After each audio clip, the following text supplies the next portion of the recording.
Dia dihina karena pilihannya menikah dengan tukang becak dari negeri jauh di timur. Teman-temannya mencibir, keluarganya menolak. Tapi wanita Eropa ini tetap mantap melangkah.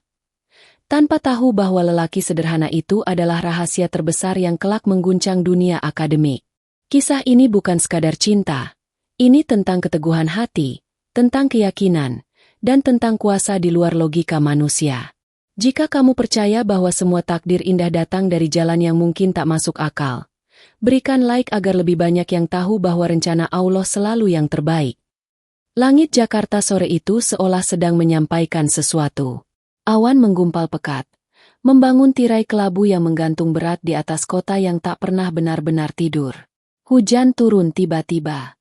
Tidak gerimis, tapi deras. Seakan-akan langit menyimpan amarah yang akhirnya diluapkan dalam rintik tajam yang menampar jalanan. Sophia Muller, wanita muda berambut pirang keemasan dan mata biru teduh, berdiri di bawah halte kecil yang nyaris roboh. Pakaian formalnya sudah basah separuh. Tas kulit coklatnya tertutup plastik seadanya. Ia menatap ke depan, ke jalan yang becek, ke genangan air yang kotor, dan ke satu becak yang terhenti di sudut jalan karena rantainya lepas. Ia tidak tahu harus kemana. Supir taksi online membatalkan pesanan. Ojek pun hilang di telan hujan. Ia menoleh pada becak tua itu. Seorang lelaki tua dengan tubuh kurus tapi tegap, tengah jongkok, mencoba memperbaiki rantai yang kotor dengan tangan telanjang. Pria itu mengenakan baju lengan panjang lusuh yang dilipat, dan caping tipis di atas kepala. Ia tidak tampak terburu-buru, tidak juga terlihat kesal karena hujan. Wajahnya tenang, bahkan nyaris damai, seolah hujan bukan gangguan, melainkan sahabat. Sophia memandangi punggung pria itu. Ada sesuatu yang membuatnya tidak bisa berpaling. Bukan karena penampilannya, tapi karena aura yang tak bisa dijelaskan. Sophia bukan wanita yang mudah tertarik, apalagi sejak ia sampai di Indonesia 2 bulan lalu sebagai peneliti antropologi budaya. Tapi pria ini, entah mengapa, membuat waktu terasa melambat. "Permisi, Pak." Suara Sophia sedikit bergetar oleh dingin dan canggung. "Apakah saya bisa menumpang becaknya kalau sudah selesai?" Lelaki itu menoleh, tersenyum. "Tentu, Nona. Tapi saya harus pastikan becak ini tidak membuat Anda celaka." Nada bicaranya tenang. Bahasa Indonesianya rapi. Tapi ada aksen halus yang Sophia tidak bisa tempatkan. Seolah pria ini pernah berbicara banyak bahasa, lalu menyerap semuanya dan memilih diam. Beberapa menit kemudian, rantai berhasil dipasang kembali. Pria itu menggelar lap kecil, menyeka air hujan di kursi becak, lalu membuka payung besar yang sudah tua tapi bersih. "Silakan duduk, Nona." Sophia masuk dengan pelan, dan becak pun melaju pelan menyusuri gang sempit. Hujan masih turun, tapi tidak terasa mengganggu. Di sepanjang perjalanan, mereka tak bicara. Tapi Sophia merasakan kenyamanan yang aneh. Pria itu tidak menatapnya lewat kaca kecil, tidak bertanya hal pribadi, tidak mencoba bersikap ramah yang dibuat-buat. Justru karena diamnya itulah, Sophia merasa lebih banyak bicara dalam pikirannya sendiri. Perjalanan yang seharusnya hanya 15 menit berubah menjadi 30, karena jalan tergenang. Tapi anehnya, Sophia tidak ingin cepat sampai. Ia ingin tahu siapa lelaki ini. Ia menoleh ke punggungnya. Tua, tapi tidak membungkuk. Kurus, tapi tidak lemah. Lengan yang kurus itu justru menunjukkan disiplin, bukan kemiskinan. "Apakah Bapak memang sudah lama jadi penarik becak?" tanya Sophia akhirnya. Pria itu tertawa pelan, nyaris tidak terdengar. "Sudah cukup lama. Lebih dari cukup untuk memahami bahwa kadang, yang kita kejar bukan uang, tapi waktu untuk berpikir." Jawaban itu menohok Sophia. Ia tidak mengerti, tapi juga tidak bisa menyangkal bahwa ada makna dalam kata-katanya. "Maaf kalau saya lancang bertanya, tapi Bapak tidak terlihat seperti kebanyakan penarik becak yang saya temui." Pria itu kembali tertawa kecil. "Manusia tak bisa dilihat dari pekerjaannya, Nona. Seperti buku, ada yang sampulnya lusuh tapi isinya membuat orang menangis. Dan ada yang terlihat mewah, tapi tak ada maknanya." Sophia diam. Kata-kata itu menusuknya seperti pisau dingin. Ia teringat para koleganya di universitas. Banyak yang berbicara tinggi tentang moral, etika, dan budaya. Tapi di balik meja penuh sertifikat, mereka meremehkan orang kecil, termasuk seperti pria ini. "Nama saya Sofia," katanya akhirnya. "Saya Ardi," jawabnya singkat. Sofia mencatat dalam hati. Ardi, nama yang sederhana, tapi seperti menyimpan pintu yang belum pernah dibuka. Becak berhenti di depan rumah kos Sofia. Hujan mulai reda. Angin sore membawa bau tanah basah yang menenangkan. "Berapa ongkosnya, Pak Ardi?" Pria itu tersenyum, menggeleng. "Hari ini saya hanya ingin ditemani hujan." "Terima kasih sudah menemani saya, Nona Sofia." Sofia tertegun. Ia menyodorkan uang, tapi Pak Ardi hanya menatapnya. "Kalau Nona merasa perlu membayar, doakan saya agar tetap sehat." Sofia menatap pria itu hingga becaknya hilang di ujung gang. Langkahnya berat memasuki rumah, tapi hatinya lebih berat lagi. Ia tidak tahu kenapa. Mungkin karena hari ini, ia bertemu seseorang yang tak bisa ia pahami, tapi juga tidak bisa ia lupakan. Malam itu, Sofia menulis di jurnalnya, "Hari ini, aku merasa bertemu seseorang yang menyembunyikan gunung di balik kabut. Bukan karena aku jatuh cinta, tapi karena aku merasa Allah sedang menunjukkan bahwa kebenaran kadang tersembunyi dalam bentuk paling sederhana." Ia tidak tahu bahwa pertemuan itu bukan kebetulan. Ia juga belum tahu bahwa Pak Ardi menyimpan rahasia yang lebih besar dari yang bisa ia bayangkan. Tapi semuanya akan dimulai dari hari hujan itu. Hari-hari di Jakarta tidak pernah benar-benar sama, terutama bagi Sofia Muller. Kota ini semrawut, panas, sesak, tapi menyimpan sesuatu yang tak bisa ia jelaskan. Sejak pertemuannya dengan Pak Ardi di tengah hujan itu, pikirannya tidak pernah benar-benar tenang. Ada yang mengganggu, tapi bukan dalam arti buruk. Lebih seperti memanggilnya untuk kembali. Setiap hari sepulang dari pusat penelitian, Sofia sengaja melewati jalur yang sama. Ia berharap melihat becak itu. Becak tua dengan kursi berlapis kain robek namun bersih. Tapi 3 hari berlalu, Pak Ardi tidak muncul. Gang yang dulu seolah memiliki cerita, kini hanya jadi jalur pulang biasa. Tak ada suara rantai becak, tak ada tawa halus, tak ada mata tenang yang menatap seolah tahu lebih dari apa yang diucapkan. Hari keempat, Sofia berhenti di warung kecil. Ia memberanikan diri bertanya, "Maaf Bu, di daerah sini ada tukang becak yang namanya Pak Ardi?" Ibu pemilik warung menoleh, lalu tersenyum samar. "Oh, Pak Ardi? Yang tua itu?" "Ada Bu, tapi beliau jarang mangkal. Kadang pagi, kadang sore. Kalau lagi datang, pasti duduk di bawah pohon waru sana." Sofia mengikuti arah jari ibu itu. Ada sebuah bangku semen tua di bawah pohon rindang, tak jauh dari pangkalan becak. Ia menunggu di sana hampir 1 jam, hanya ditemani suara klakson dan debu jalanan. Namun tak sia-sia. Dari kejauhan, terlihat becak tua dengan pengemudi yang tak asing. Pak Ardi datang, perlahan, seolah waktu tidak berlaku baginya. Sofia berdiri, melambaikan tangan. Pak Ardi mengangguk pelan, menyapa dengan senyum. "Nona Sofia, tak sangka kita bertemu lagi." "Saya mencarimu," Sofia jujur. "Entah kenapa, saya ingin bicara." Pak Ardi tidak menunjukkan keterkejutan. Ia hanya memarkir becaknya dan duduk di bangku semen yang sama. "Kadang, yang tak kita cari pun bisa datang. Tapi kalau Nona mencari, berarti ada yang belum selesai." Sofia duduk di sampingnya. Suara jalanan mendadak menjauh. "Saya ingin tahu, kenapa Bapak berkata waktu itu, bahwa yang dikejar bukan uang, tapi waktu untuk berpikir?" Pak Ardi menoleh padanya. Matanya tidak tajam, tapi menembus. "Karena dunia ini terlalu bising. Kita diajari untuk selalu cepat, selalu lebih, selalu menang. Padahal, dalam diam, kita sering menemukan makna. Dalam lambat, kita memahami." Sofia menunduk. Kata-kata itu membuat dadanya sesak. Ia teringat hidupnya di Eropa, penuh agenda, kompetisi, reputasi. Ia menyadari betapa ia jarang benar-benar mendengar, apalagi memahami. "Bapak sekolah sampai mana?" tanyanya, setengah ragu.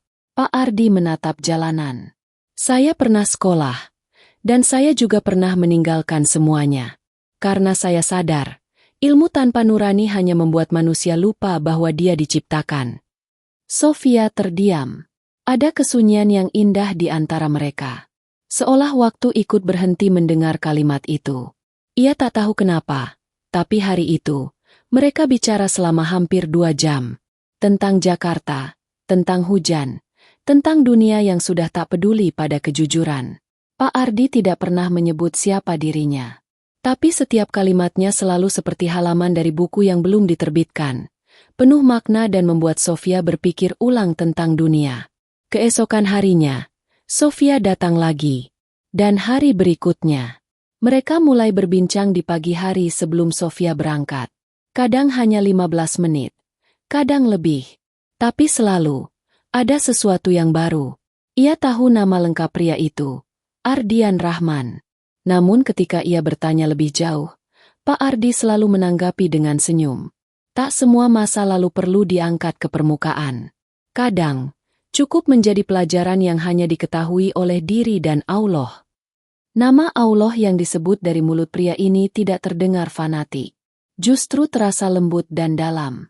Seolah bukan sekadar nama Tuhan, tapi nafas hidupnya. Suatu pagi, Sofia melihat Pak Ardi sedang membaca sesuatu. Ia terkejut.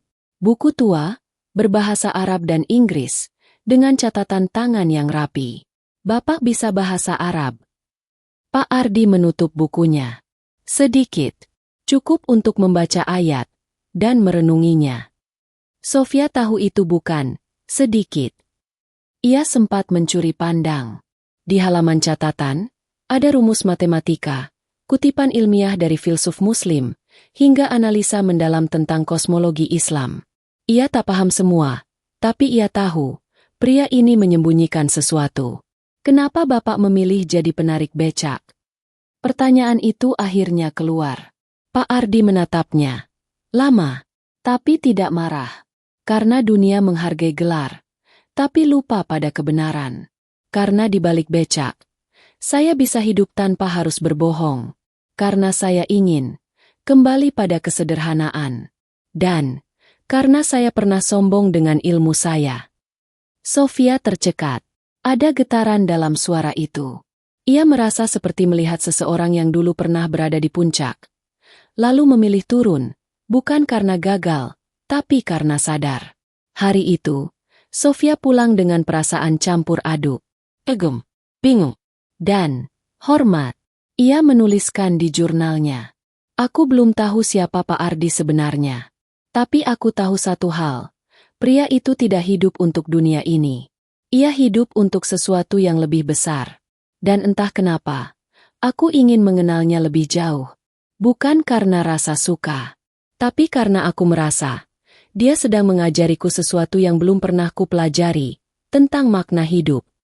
Sementara itu, di seberang jalan, beberapa penarik becak lain mulai memperhatikan kedekatan mereka. Beberapa tersenyum sinis, beberapa hanya menggeleng. Tapi Pak Ardi tetap tenang. Ia tahu, dunia selalu cepat menilai. Tapi kebenaran tak pernah butuh pembelaan. Dan Sofia, tanpa ia sadari, sedang melangkah ke dalam pusaran cerita yang jauh lebih besar dari sekadar penelitian budaya. Semua dimulai dari perkenalan yang tak biasa.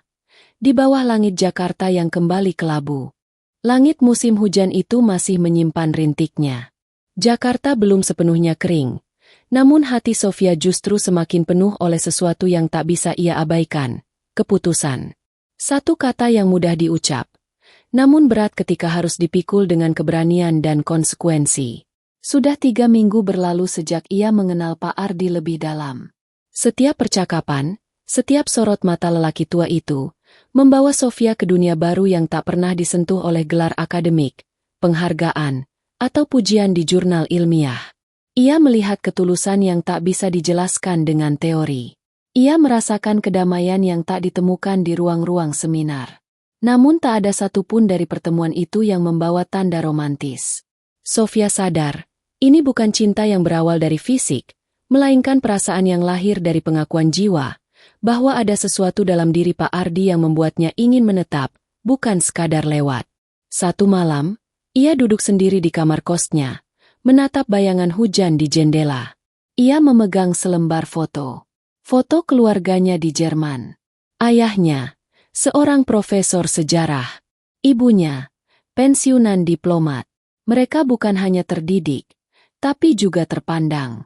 Dunia mereka tersusun rapi dalam kaca-kaca ekspektasi.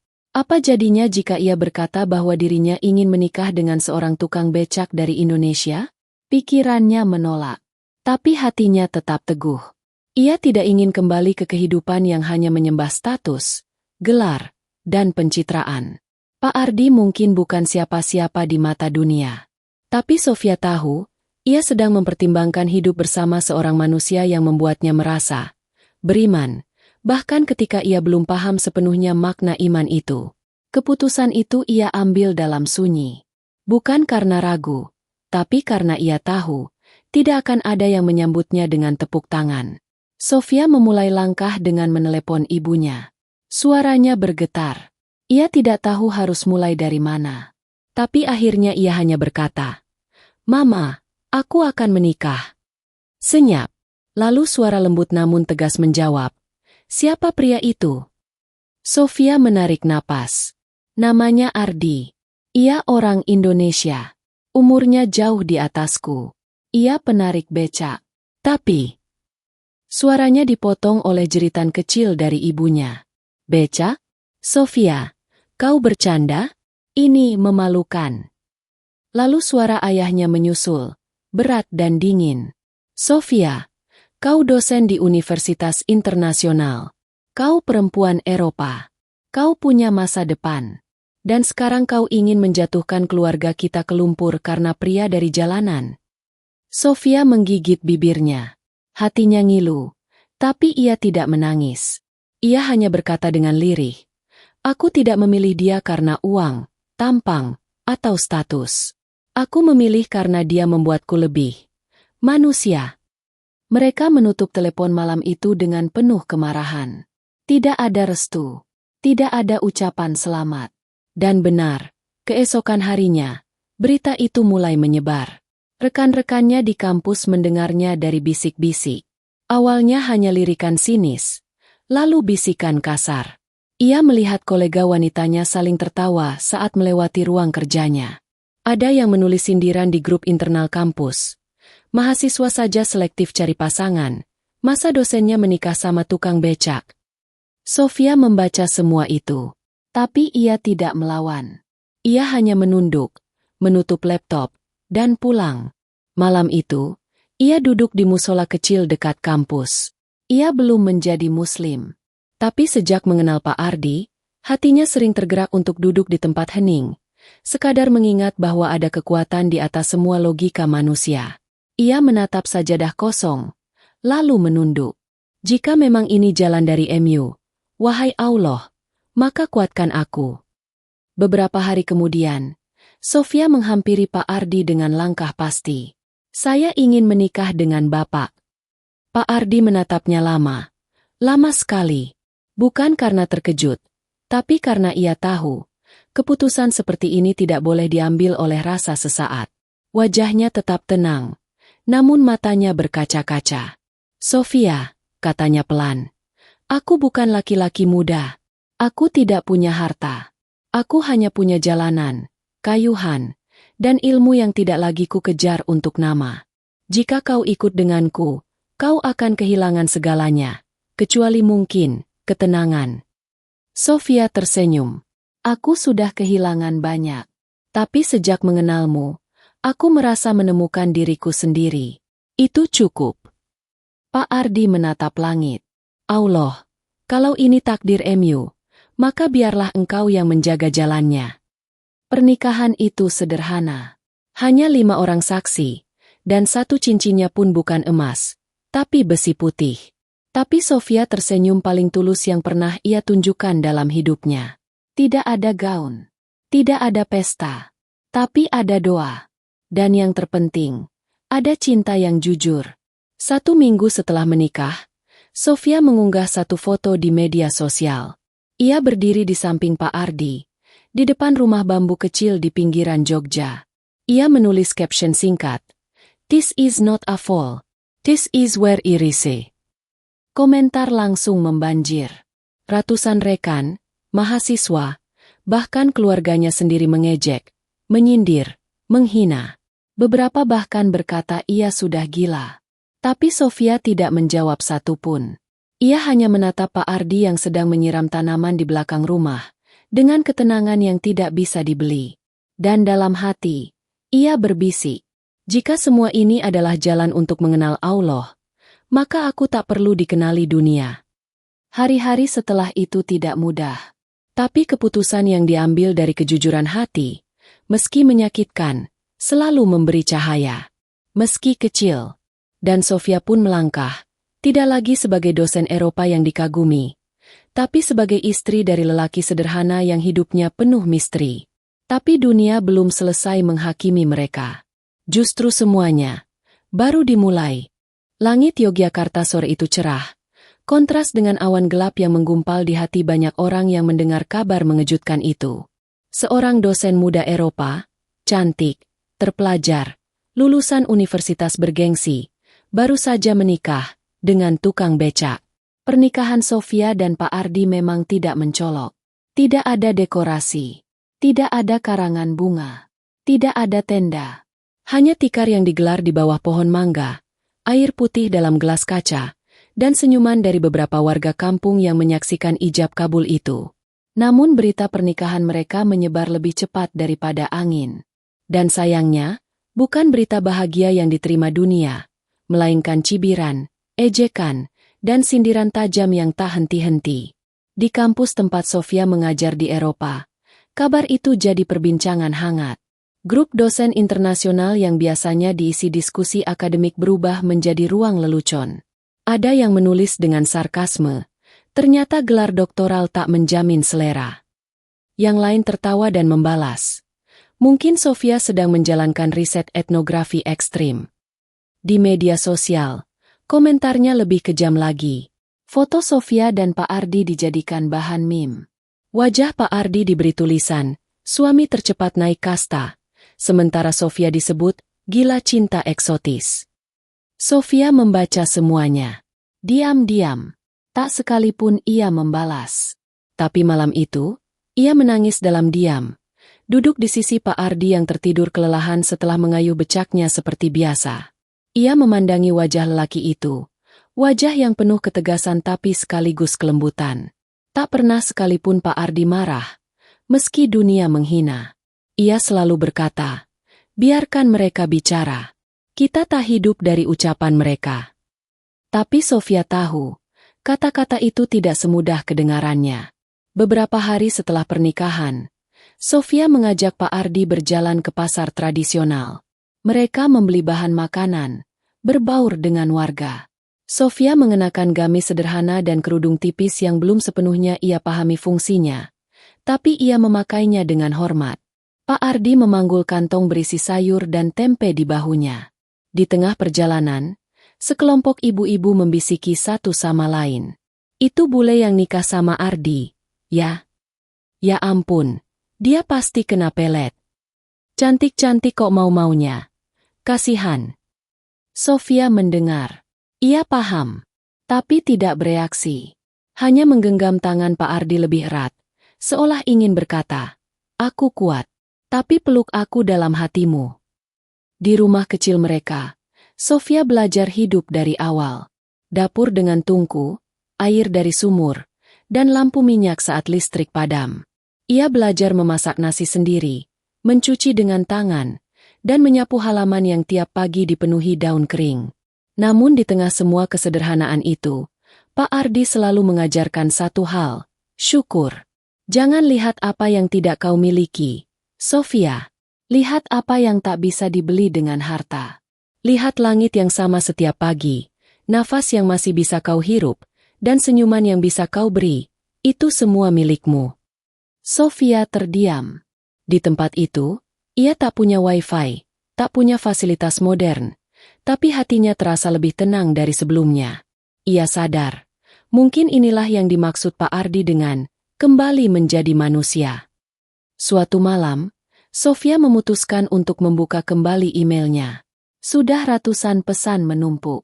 Beberapa dari dosen senior, beberapa dari media, dan sebagian besar dari teman-temannya yang kini hanya menyebut dirinya dengan nada hina. Namun satu email menarik perhatiannya.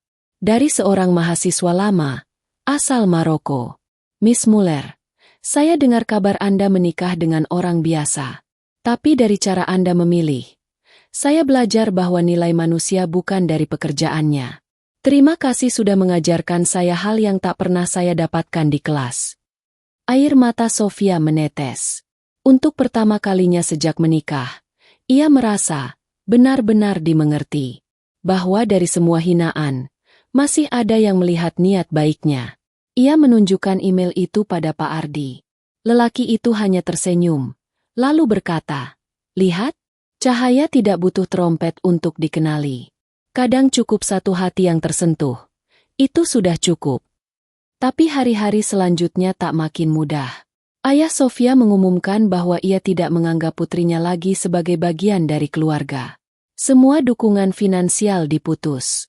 Rekan akademik menolak mengundang Sofia dalam forum ilmiah. Beberapa bahkan meminta agar gelarnya dicabut, karena dianggap telah merusak reputasi akademisi dengan menikahi orang dari jalanan. Sofia gemetar saat membacanya. Tapi Pak Ardi memeluknya dari belakang dan berbisik, "Yang memberi ilmu bukan mereka. Yang menjadikanmu mulia bukan mereka. Hanya Allah yang bisa meninggikan atau merendahkan." Sofia tenggelam dalam pelukan itu, menangis dalam diam. Tapi di balik air mata itu, ada kekuatan baru yang tumbuh. Ia tahu, ia harus bertahan. Karena cinta ini bukan sekadar tentang dua hati, tapi tentang keberanian menantang dunia dengan keyakinan. Di suatu pagi, Sofia duduk di halaman. Ia menulis di jurnal kecilnya, "Aku dihina karena pilihanku. Tapi lebih hina lagi jika aku hidup dalam kepalsuan. Dunia mungkin melihatku jatuh, tapi hatiku tahu, aku sedang mendaki, menuju versi terbaik dari diriku. Aku tidak menyesal. Aku hanya ingin, kelak mereka tahu, bahwa lelaki ini bukan sembarang lelaki. Dia adalah guru, cermin, bahkan mungkin, utusan dari Allah untuk menyadarkanku dari kesombongan." Dan di saat matahari terbit, Sofia menyadari bahwa jalan ini memang tidak mulus, tapi ia tidak akan menoleh ke belakang. Karena ketika keyakinan sudah bertemu dengan keberanian, maka tak ada hinaan yang bisa membatalkan langkah seorang wanita yang memilih dengan hati dan menyerahkan seluruh hasilnya kepada Allah. Pagi itu, suara becak Pak Ardi kembali terdengar di jalan. Ia tak peduli dengan apa yang dunia katakan. Ia hanya ingin menjalani hidup dengan tenang, sederhana, dan jujur. Tapi ia juga tahu, di belakangnya kini ada seseorang yang melihatnya bukan sebagai tukang becak, melainkan cahaya yang membawanya keluar dari gelap. Dan tanpa disadari, hari-hari ke depan akan menjadi lebih dahsyat dari apa yang pernah mereka bayangkan. Waktu berjalan pelan, seperti langkah Pak Ardi saat mendorong becaknya di pagi hari. Namun di balik kesederhanaan itu, Sofia mulai merasakan sesuatu yang tidak biasa. Rumah kecil mereka di pinggiran Yogyakarta mungkin masih ditemani suara jangkrik, genting bocor saat hujan, dan lantai tanah yang dingin. Tapi ada yang berubah. Bukan pada dinding, bukan pada benda, tapi pada dirinya sendiri. Setiap pagi, Sofia terbangun bukan lagi karena alarm digital atau email rapat, tapi oleh lantunan lirih Pak Ardi yang membaca kalam dari mushaf kecilnya. Suara itu bukan sekadar bacaan, tapi seperti bisikan langit yang menyentuh relung hatinya yang paling dalam. Sofia duduk di sudut kamar, memperhatikan lelaki itu bersujud dalam diam. Ia tidak tahu arti dari semua ayat itu, tapi ia bisa merasakan ketenangan yang sulit dijelaskan oleh logika. "Ardi," katanya suatu hari setelah lelaki itu menutup mushaf, "apa yang Bapak rasakan saat membaca itu?" Pak Ardi menoleh. Matanya lembut, tapi dalam. "Rasa pulang." Jawabnya pendek. "Pulang?" "Ya," katanya. Karena selama hidup, kita berjalan terlalu jauh dari tujuan. Ilmu membawa kita jauh, pekerjaan menyeret kita ke ambisi, status membuat kita tersesat dalam kebanggaan. Tapi ayat-ayat itu membawaku pulang ke Allah. Sofia memejamkan mata. Airnya menetes tanpa diminta. Ia sadar, selama ini ia hidup dikejar reputasi, status, pengakuan. Tapi dalam rumah sempit ini, bersama lelaki yang tak dikenal dunia, ia justru merasa ditemukan. Hari-hari berjalan lebih tenang, tapi tidak pernah benar-benar biasa. Sebab, semakin dekat Sofia dengan Pak Ardi, semakin terbuka matanya tentang siapa lelaki ini sebenarnya. Suatu malam, saat Sofia sedang membersihkan rak tua, ia menemukan kotak besi berdebu. Di dalamnya, tersimpan puluhan kertas bertulisan tangan. Beberapa dengan rumus matematika kompleks, grafik ilmiah, dan catatan analisa dalam bahasa Inggris, Arab, bahkan Rusia. Sofia membacanya perlahan, matanya membesar. Ia mengenali struktur tulisan itu. Ini bukan catatan orang biasa. Ini adalah jurnal pribadi, milik seseorang yang memiliki pemahaman mendalam di bidang teknologi, fisika teoretis, dan bahkan filsafat sains Islam. Ardi, ini semua, ini seperti milik seorang profesor, ucapnya gemetar. Pak Ardi masuk perlahan. Ia menatap Sofia yang tengah memegang salah satu catatan, lalu duduk di sampingnya. Aku dulu bukan siapa-siapa, katanya lirih, tapi pernah dianggap sesuatu oleh dunia. Sofia tak berkata apa-apa, tapi hatinya mulai menghubungkan potongan-potongan yang sebelumnya tercerai. Dulu aku pernah berdiri di ruang kuliah yang besar. Aku pernah menulis jurnal ilmiah yang dikutip oleh banyak orang. Aku pernah bersaing, menantang, berdebat dalam forum-forum akademik. Tapi semakin tinggi aku naik, semakin jauh aku darinya. Sofia menatap lelaki itu dengan air mata menggenang.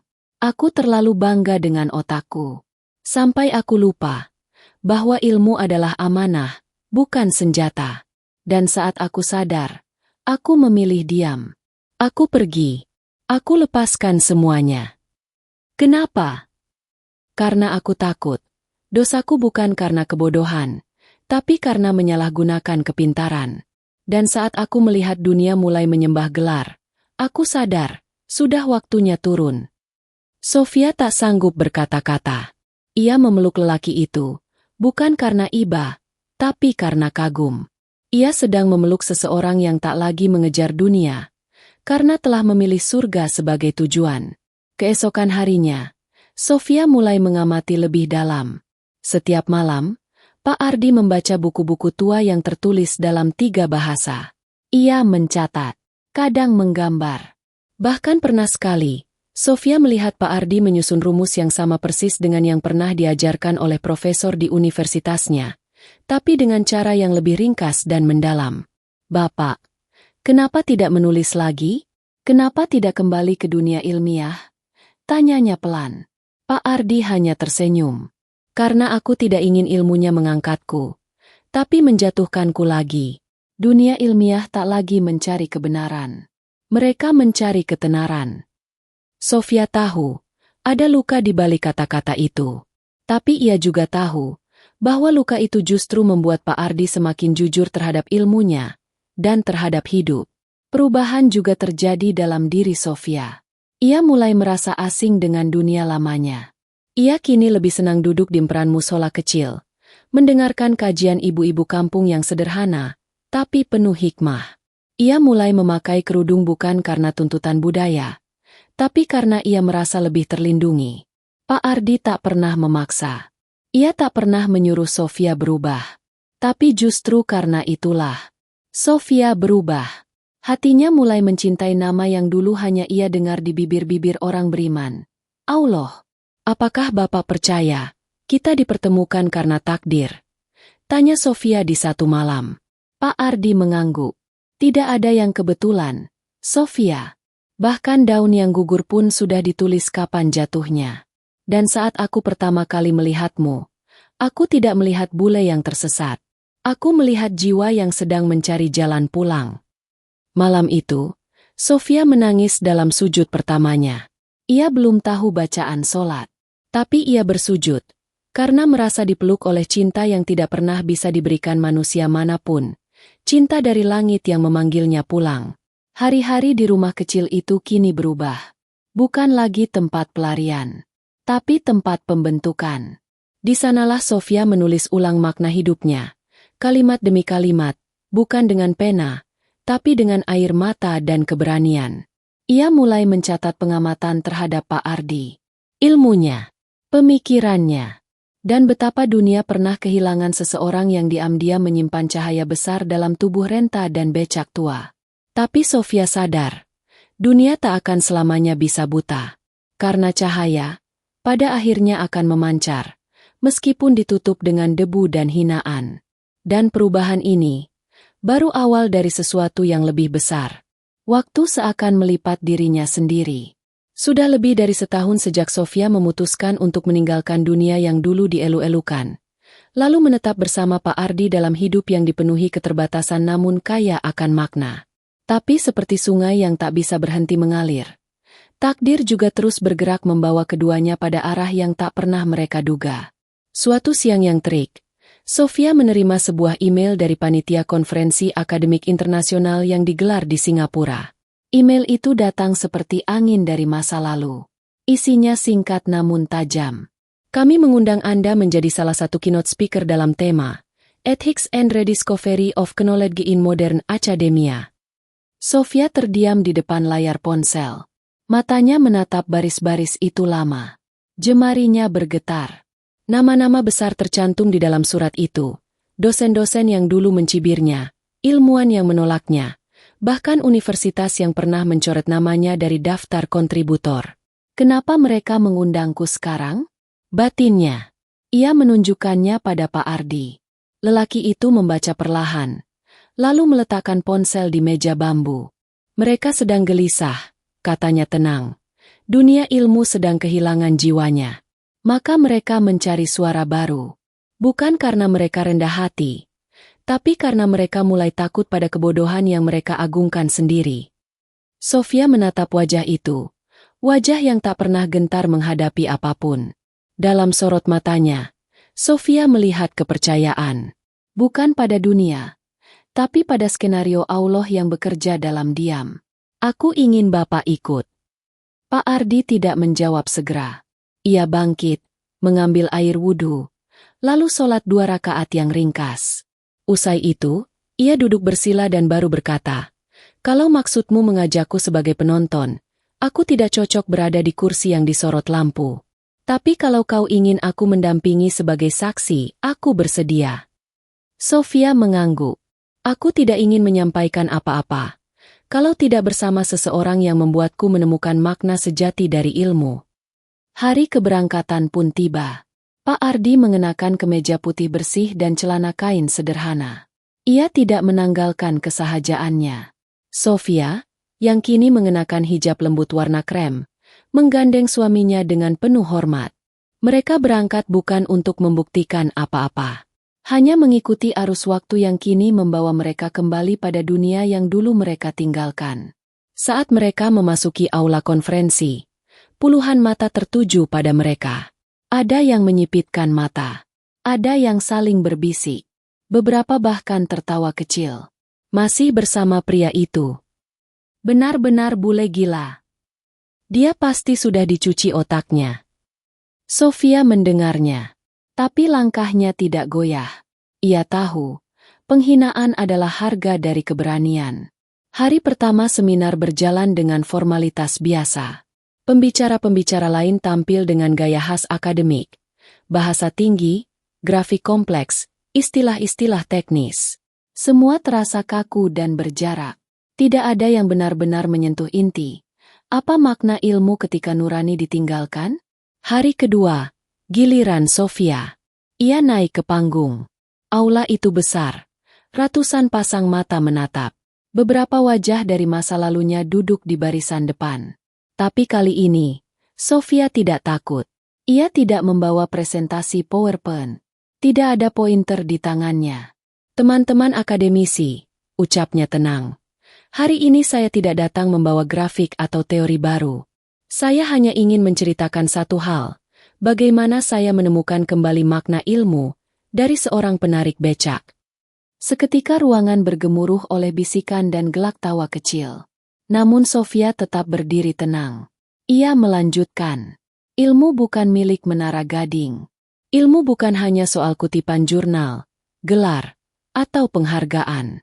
Ilmu adalah cahaya yang menuntun manusia kembali mengenal dirinya dan Tuhannya.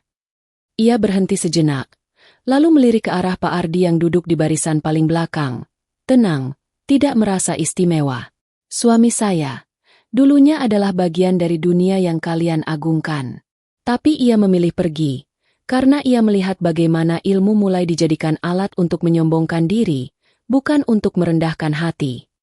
Sofia bicara tanpa skrip. Ia bicara dengan air mata yang tertahan. Kata-katanya tak rumit, tapi menyentuh. Seseorang dari barisan tengah tiba-tiba berdiri dan bertanya, sinis, kalau suami Anda memang paham ilmu, kenapa tak ia tunjukkan di sini? Siapa yang bisa percaya bahwa tukang becak bisa bicara soal etika ilmiah? Sofia tidak menjawab. Ia menatap Pak Ardi. Lelaki itu berdiri, perlahan, melangkah maju ke depan ruangan. Suasana berubah. Ruangan yang tadinya bising kini sunyi seperti hutan. Pak Ardi berdiri di samping Sofia, lalu membuka map kecil berisi kertas lusuh. Bapak tadi bertanya, kenapa saya tidak menunjukkan ilmu? Ucapnya tenang. Karena saya belajar bahwa menunjukkan ilmu tidak membuatmu mulia, tapi menggunakannya untuk menyelamatkan nurani, itu yang membuatmu berarti. Lalu ia mulai menjelaskan satu topik, konsep keterikatan moral dalam pemetaan kecerdasan buatan berdasarkan nilai-nilai tauhid. Bahasanya sederhana, tapi dalam. Ia menjelaskan akar kesalahan sistem AI yang hanya dibangun di atas data, tanpa mempertimbangkan prinsip etika ilahiyah. Dalam waktu 5 menit, suasana berubah drastis. Para profesor mulai mencatat. Beberapa orang menatapnya dengan penuh takjub. Salah satu pembicara dari Timur Tengah bahkan berdiri dan berkata dengan lantang, "Siapa Anda sebenarnya?" Pak Ardi tersenyum. "Saya hanya manusia yang pernah lupa, lalu diingatkan lagi oleh Allah melalui kehidupan yang sederhana." Setelah itu, tidak ada lagi tawa, tidak ada lagi cibiran, hanya keheningan. Dan dalam keheningan itu, Sofia tahu, pintu yang tertutup itu kini mulai terbuka. Pak Ardi tidak menyebut gelar, tidak menyebut riwayat pendidikannya. Tapi semua yang hadir hari itu tahu, mereka sedang berdiri di hadapan seseorang yang tidak butuh pengakuan, karena ilmunya bersumber dari ketundukan. Dan Sofia, dengan air mata yang tak bisa ia bendung lagi, hanya bisa berbisik dalam hati. Inilah jawaban dari sabarku.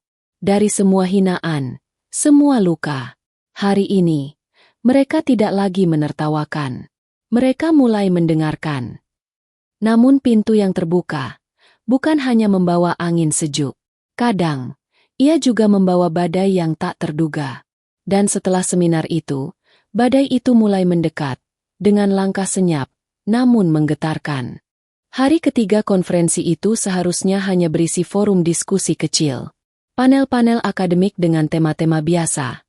Perkembangan teknologi, perubahan etika, revolusi industri. Tapi pagi itu, aula utama mendadak penuh jauh lebih awal. Tak seperti 2 hari sebelumnya, para peserta datang lebih cepat. Bahkan sebagian dari mereka rela berdiri di belakang hanya untuk menyaksikan satu sesi, diskusi etika ilmu dan manusia modern. Nama Sofia Muller tertulis di rundown, tapi bukan itu yang menarik mereka. Yang membuat aula itu sesak adalah satu nama yang tidak tertulis, Pak Ardi. Setelah kejutan hari sebelumnya, saat lelaki tua itu berdiri menjawab pertanyaan dengan ketenangan dan logika yang dalam, para peserta seperti tak bisa berhenti membicarakannya. Siapa dia? Bagaimana mungkin seorang penarik becak bisa memaparkan teori AI dan tauhid lebih jernih dari banyak doktor di ruangan itu? Beberapa bahkan berspekulasi kalau ia adalah penyusup. Beberapa lagi curiga bahwa ia sekadar aktor. Namun rasa penasaran lebih kuat dari prasangka. Sofia datang lebih awal. Ia melihat barisan depan sudah dipenuhi wajah-wajah yang dulu menghina. Profesor dari Amerika, pemimpin riset dari Jerman, bahkan mantan koleganya sendiri yang dulu menyebutnya bule gagal.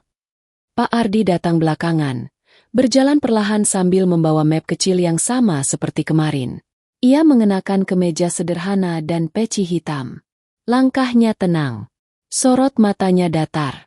Tapi seluruh aula seolah ikut diam ketika ia melewati lorong tengah. Sesi dimulai. Sofia membuka diskusi dengan pernyataan singkat. Hari ini, saya tidak akan berbicara banyak. Karena ada seseorang di sini yang lebih berhak menyampaikan isi hatinya kepada dunia yang pernah menolaknya. Ia menoleh, memberi isyarat pada Pak Ardi. Lelaki itu berdiri. Tidak langsung ke podium. Ia berjalan ke tengah, tanpa mic. Tanpa alat bantu visual, hanya dengan suaranya yang tenang. Saya bukan siapa-siapa. Saya hanya seseorang yang pernah mencintai ilmu, lalu kecewa, lalu mencari ulang makna dari awal. Ia mengawali dengan menceritakan satu pengalaman. Ketika riset yang ia tulis dulu dimanipulasi demi keuntungan politik universitas. Saat ia menolak menandatangani publikasi palsu, ia disingkirkan. Saat ia mencoba memperjuangkan kebenaran, ia difitnah gila. Dari sanalah saya tahu bahwa dunia ilmiah hari ini sudah terbalik. Ilmu bukan lagi sarana mencari kebenaran, tapi alat memanipulasi kenyataan. Beberapa profesor mulai saling melirik, tapi Pak Ardi tidak gentar. Ia lanjut memaparkan bagaimana manusia modern menciptakan teknologi untuk mengontrol, bukan untuk membimbing. Ia menunjukkan bagaimana algoritma AI hari ini mencerminkan bias manusia, karena diciptakan oleh manusia yang sudah kehilangan nilai ilahiyah. Tanpa dasar nilai spiritual, teknologi adalah pisau tanpa sarung. Tajam, tapi tak tahu arah. Ia lalu mengambil selembar kertas dari mapnya, dan mulai menuliskan sebuah skema logika pemrograman etis berbasis nilai tauhid. Bukan sesuatu yang asing bagi sebagian akademisi timur, tapi sangat revolusioner bagi mereka yang terbiasa dengan sekularisme mutlak. Sorot mata audiens mulai berubah. Tidak lagi skeptis, tapi takjub. Seseorang dari panel belakang berdiri, pria tua berambut putih, berbicara dalam bahasa Rusia dengan suara berat. Maaf, saya harus bertanya, apakah Anda, Dr. Ardian Rahman? Suasana aula mendadak sunyi. Sang penanya melanjutkan. Saya pernah membaca tulisan Anda 20 tahun lalu, tentang algoritma etika berbasis nilai Qur'ani. Tulisan itu menghilang sebelum sempat dipublikasikan penuh. Dunia bertanya-tanya, kemana penulisnya pergi? Pak Ardi menunduk. Untuk pertama kalinya, ia terlihat berat membuka mulut. Tapi kemudian ia menjawab, lirih namun tegas. Saya tidak menghilang. Saya hanya menyelamatkan iman saya. Kalimat itu menghantam ruangan. Tak ada lagi tawa. Tak ada cibiran. Hanya sunyi. Sunyi yang penuh dengan rasa hormat yang tumbuh tiba-tiba, cepat, dan tanpa bisa dibantah. Sofia duduk di kursinya. Matanya berkaca. Ia tahu, hari ini bukan tentang suaminya dikenal. Bukan tentang balas dendam atas hinaan masa lalu. Tapi tentang kebenaran yang akhirnya menemukan jalannya untuk didengar. Setelah sesi itu selesai, tidak ada satupun peserta yang meninggalkan ruangan dengan ringan. Beberapa tetap duduk, merenung. Beberapa mendekat, ingin berjabat tangan. Bahkan ada yang menangis diam-diam, bukan karena tersentuh oleh cerita Pak Ardi, tapi karena menyadari bahwa selama ini, mereka telah menjauh dari arah sejati ilmu. Namun di balik kekaguman itu, ada yang bergemuruh di balik panggung. Salah satu panitia seminar, yang sejak awal mencurigai identitas Pak Ardi, mendekati Sofia diam-diam. Kami ingin tahu latar belakang resmi suami Anda. Kalau benar dia adalah siapa yang mereka katakan, maka dunia layak tahu. Sofia menatapnya dalam-dalam. Kalau kalian ingin tahu siapa dia, maka kalian harus bersiap untuk tahu bahwa kalian pernah kehilangan salah satu pemikir terbaik yang kalian buang hanya karena ia jujur. Pak Ardi tidak menanggapi semua itu. Ia hanya duduk di sudut aula, mengisi gelas plastik dengan air, lalu menatap langit-langit seolah mencari cahaya yang hanya bisa ia lihat sendiri. Seseorang dari Afrika Selatan mendatanginya. Mengapa Anda tidak pernah tampil selama ini? Dunia perlu suara Anda. Pak Ardi tersenyum. Dunia tidak perlu suara saya. Dunia hanya perlu mendengar suara kebenaran. Dan itu bisa keluar dari siapa saja, dari seorang profesor, atau bahkan dari tukang becak. Setelah sesi itu, aula perlahan kosong. Tapi kesan yang tertinggal tak bisa hilang. Dan Sofia tahu, apa yang terjadi hari ini bukan hanya pengakuan atas kebenaran, tapi juga awal dari perubahan yang lebih besar. Namun kebenaran yang menyala terang juga mengundang bayangan untuk datang. Sebab ketika cahaya mulai terlihat, maka gelap pun mulai menunjukkan wajah aslinya. Ruangan itu sudah kosong. Aula yang tadi penuh decak kagum kini hanya menyisakan kursi-kursi terbalik dan sisa gelas air mineral. Namun bagi Sofia, ruang itu masih menyimpan gema. Gema dari kebenaran yang akhirnya keluar dari mulut seseorang yang paling tak diperhitungkan, tapi justru paling didengarkan. Malam mulai turun saat Sofia dan Pak Ardi kembali ke kamar hotel mereka. Kota Singapura terlihat terang dari jendela lantai 12. Tapi hati Sofia justru tenggelam dalam keheningan. Ia tahu, hari ini mengubah banyak hal. Bukan hanya di mata dunia, tapi juga dalam dirinya. Pak Ardi duduk di sisi jendela, masih dengan kemeja putih sederhana, memandangi lampu kota yang berkedip jauh di bawah. Wajahnya tenang. Tapi dari sorot matanya, Sofia tahu, sesuatu sedang bergolak di dalam. Bapak. Sofia duduk perlahan di sampingnya. Apa yang sebenarnya terjadi dulu? Siapa Bapak? Sebelum semuanya ini. Pak Ardi tidak langsung menjawab. Ia menarik napas dalam, lalu menunduk. Sejenak, ia seperti kembali ke masa yang jauh, sangat jauh. Aku pernah menjadi seseorang yang dibanggakan oleh dunia. Namaku dulu, Ardian Rahman, dikenal di kalangan akademik sebagai peneliti muda jenius dalam bidang teknologi kuantum dan etika AI. Aku belajar di Inggris, lanjut di Jerman, dan sempat menjadi peneliti tamu di Moskow. Sofia menatapnya, lidahnya keluh. Nama itu, Ardian Rahman, adalah legenda yang hilang. Nama yang disebut-sebut dalam jurnal-jurnal ilmiah, tapi menghilang begitu saja tanpa jejak. Waktu itu, dunia terasa kecil. Segalanya seperti bisa kutaklukkan. Aku tidak pernah kalah dalam debat ilmiah.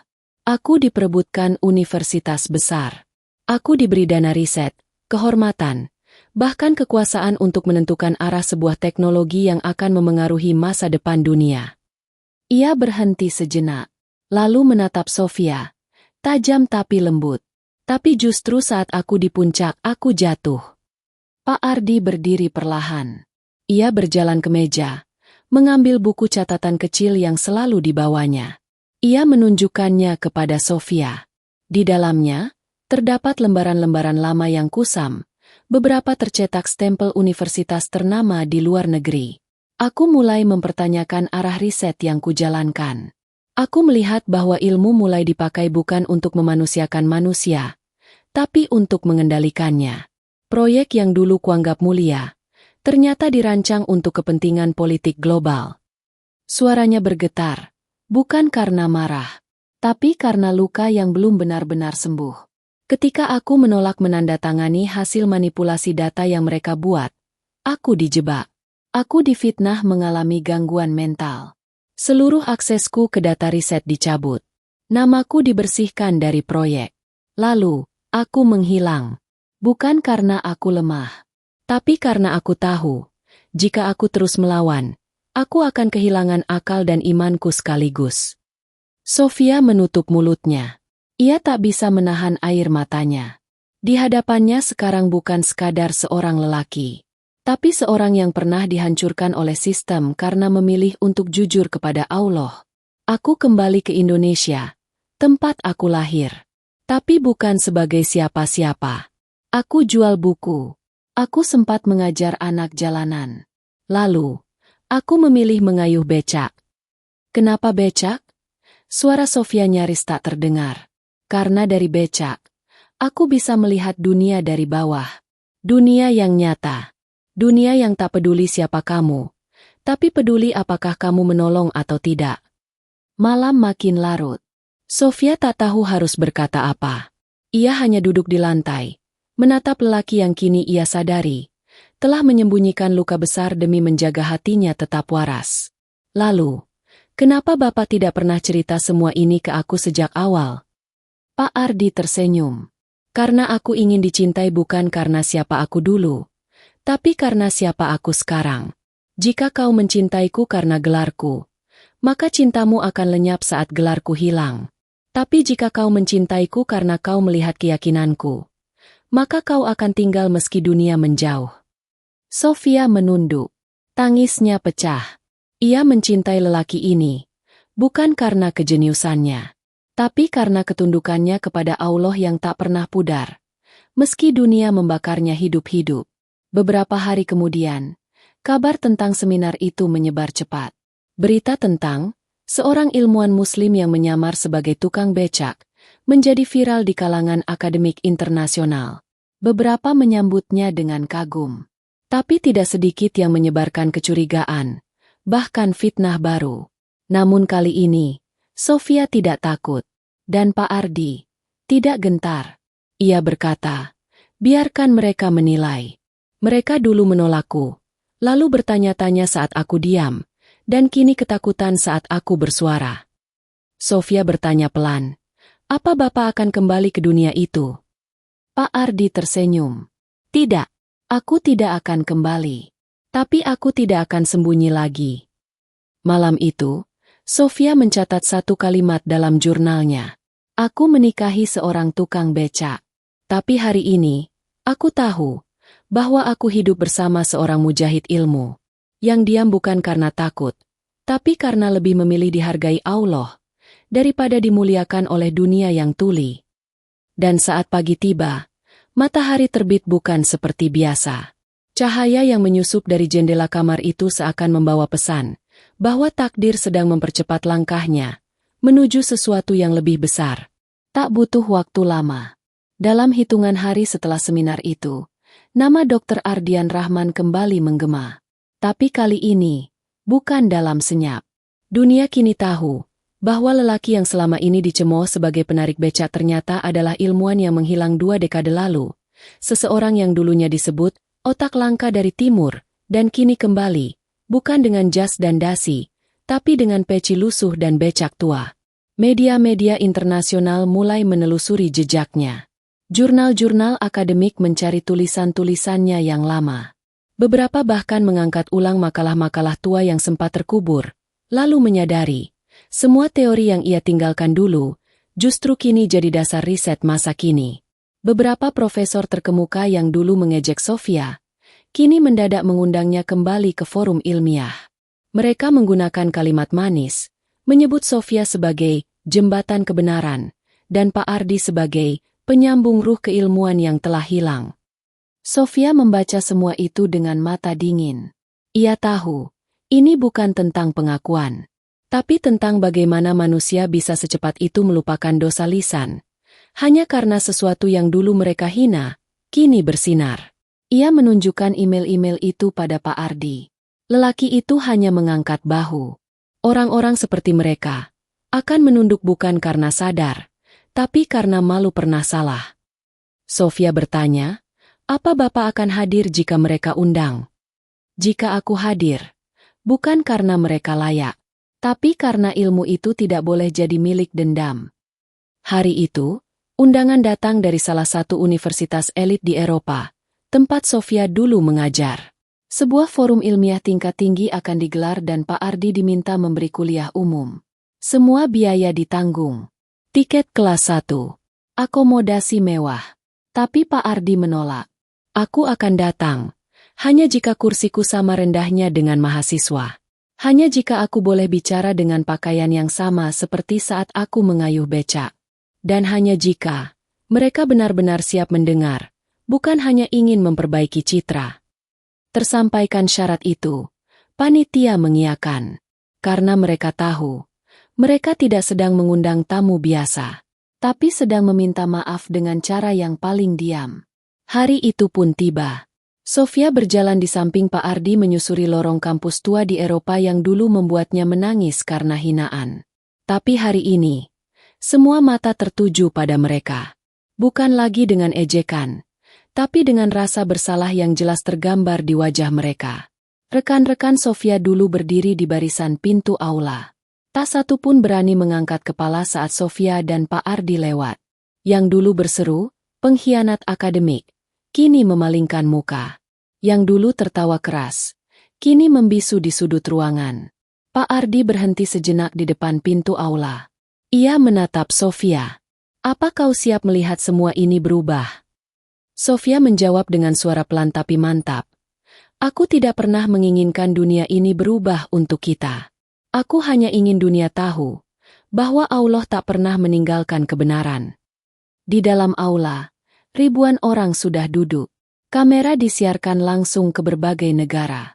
Di layar, tertulis besar, "The Return of Lost Ethic." A lecture by Dr. Ardian Rahman. Pak Ardi naik ke panggung kecil, tanpa podium tinggi. Ia berdiri, tidak membawa berkas apapun. Hanya tangannya yang perlahan ia letakkan di dada. Ia memulai. "Saya pernah menjadi bagian dari sistem yang kalian banggakan. Tapi saya keluar bukan karena saya kalah. Saya keluar karena saya sadar. Semakin saya naik, semakin saya kehilangan suara hati saya." Ia menjelaskan bagaimana etika telah dikorbankan demi reputasi. Bagaimana para ilmuwan dipaksa untuk membenarkan kebijakan, bukan mencari kebenaran. Ia membuka satu persatu kesalahan dunia sains modern, bukan untuk menjatuhkan, tapi untuk mengingatkan. Kita menyebut diri kita ilmuwan, tapi kita kehilangan rasa takut kepada zat yang memberi kita akal. Suasana ruangan sunyi. Sebagian tertunduk. Sebagian meneteskan air mata. Pak Ardi menatap seluruh ruangan. "Saya bukan ingin dikenal. Saya tidak ingin dihormati. Saya hanya ingin kalian tahu bahwa ilmu tanpa iman akan menyesatkan lebih banyak manusia dibanding kebodohan." Ia berhenti sejenak, lalu berkata, "Saya pernah jadi kalian, dan saya bersyukur. Allah memanggil saya kembali. Melalui becak, melalui hujan, melalui kejatuhan, saya diselamatkan."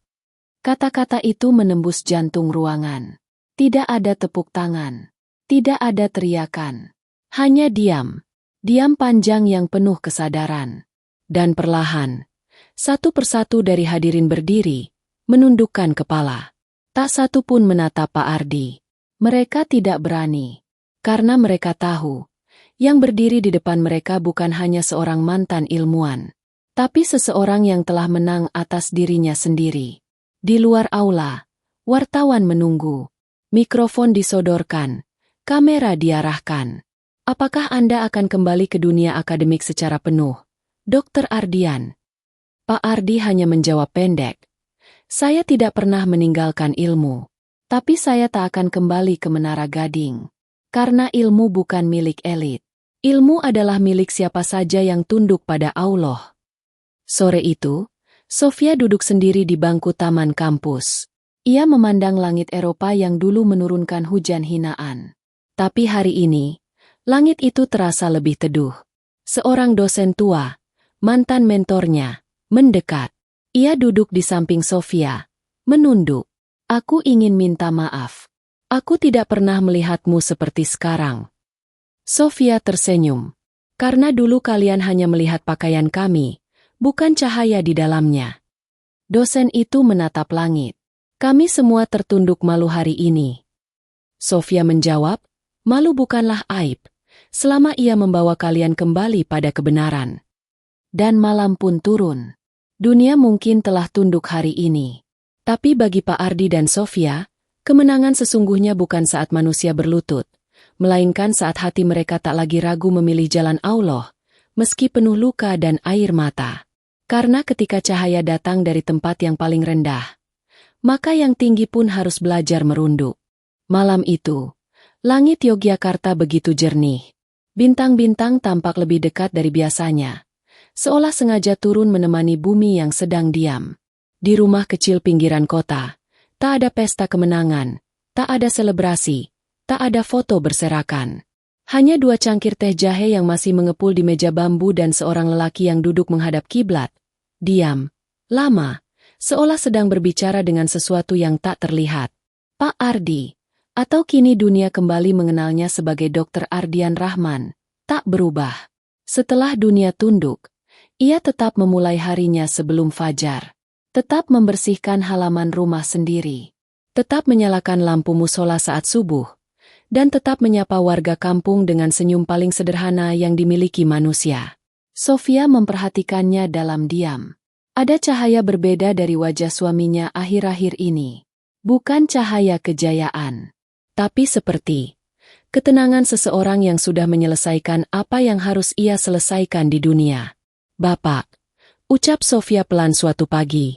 Banyak yang ingin mengundang Bapak lagi ke luar negeri. Pak Ardi menatap mata istrinya. Lama. Lalu berkata, aku sudah selesai dengan urusanku di sana. Sofia diam. Tapi hatinya mengerti. Dunia bisa memanggil berkali-kali. Tapi panggilan terbesar, bukan datang dari bumi. Hari-hari berikutnya, Sofia mulai melihat perubahan kecil. Pak Ardi mulai sering memandang langit setelah sholat. Lebih sering menyendiri. Lebih banyak tersenyum. Meski tak sedang bicara dengan siapapun. Suatu malam, ia menggenggam tangan Sofia erat dan berkata, kalau aku pergi lebih dulu, jangan menangis karena kehilangan. Tapi bersyukurlah karena pernah menyaksikan cinta yang tumbuh bukan dari dunia, tapi dari langit. Sofia tercekat. Bapak kenapa bicara seperti itu? Pak Ardi hanya menjawab, karena aku tak ingin kau menyesal saat waktuku tiba. Cukuplah aku yang pernah menyesal karena meninggalkan Allah dulu. Aku tak ingin menyesal dua kali, dengan tak sempat berpamitan kepadamu. Beberapa hari setelahnya, Sofia terbangun di pagi buta. Tapi hari itu, Pak Ardi tak ada di sampingnya. Ia panik, berlari keluar kamar. Musola kosong. Halaman sepi. Becak tua Pak Ardi masih di pojok rumah. Tak bergeser sedikit pun. Ia menemukan secari kertas di atas sajadah. Tulisannya jelas. Tegas. Rapi. Pagi ini, aku pergi. Tapi bukan untuk hilang. Hanya menuju panggilan yang lebih tinggi. Jangan cari aku di rumah atau jalan. Aku ingin kau belajar melepas dengan ikhlas. Karena cinta yang sejati adalah saat kita percaya bahwa Allah lebih tahu kapan harus memisahkan dan kapan harus mempertemukan kembali. Jangan tangisi aku. Doakan aku. Aku pergi bukan untuk mati, tapi untuk pulang. Air mata Sofia jatuh tanpa suara. Ia mengejar ke segala arah. Mencari ke musola, ganggang kecil. Bahkan bertanya pada penarik becak lain. Semua menjawab. Tidak lihat, Bu Sofia. Mungkin beliau sedang ke tempat biasa. Tempat sunyi yang hanya beliau tahu. Hari berganti minggu. Minggu berganti bulan. Pak Ardi tak pernah kembali. Tapi yang tersisa, justru lebih abadi. Kisahnya mulai ditulis dalam banyak bahasa. Jurnal ilmiah membuka kembali manuskrip tua milik Pak Ardi yang dulu dibuang. Ia diangkat sebagai simbol kebangkitan etika ilmiah global. Tapi Sofia selalu mengingatkan satu hal. Jangan jadikan beliau patung. Jadikan beliau cermin. Karena ia tidak ingin dikenal. Hanya ingin diingat sebagai seorang hamba. Sofia mendirikan pusat pendidikan berbasis etika tauhid. Sebuah lembaga kecil, di kampung, tanpa pamrih, tanpa gaji tinggi. Di dinding utamanya, terukir kalimat sederhana. Ilmu bukan untuk meninggi, tapi untuk menunduk lebih dalam di hadapan Allah. Setiap anak yang datang ke sana belajar sains, tapi juga diajarkan sujud. Mereka diajarkan membaca langit, tapi juga diajarkan menundukkan hati. Dan semua metode yang digunakan adalah dari catatan tua milik Pak Ardi yang ditinggalkan Sofia dengan penuh kehormatan. Satu sore, seorang wartawan asing datang menemuinya. Apakah Anda masih mencari suami Anda? Sofia tersenyum. Tidak. Kenapa? Karena aku tahu kemana dia pergi. Ke tempat yang jauh lebih damai dari dunia ini. Aku tidak mencarinya. Karena aku percaya Allah sedang menjaganya lebih baik dari yang bisa kulakukan. Wartawan itu terdiam. Dan Sofia menambahkan, cinta kami tak butuh makam. Karena yang kami ikat bukan tubuh, tapi ruh. Tahun demi tahun berlalu. Rumah kecil itu tetap berdiri.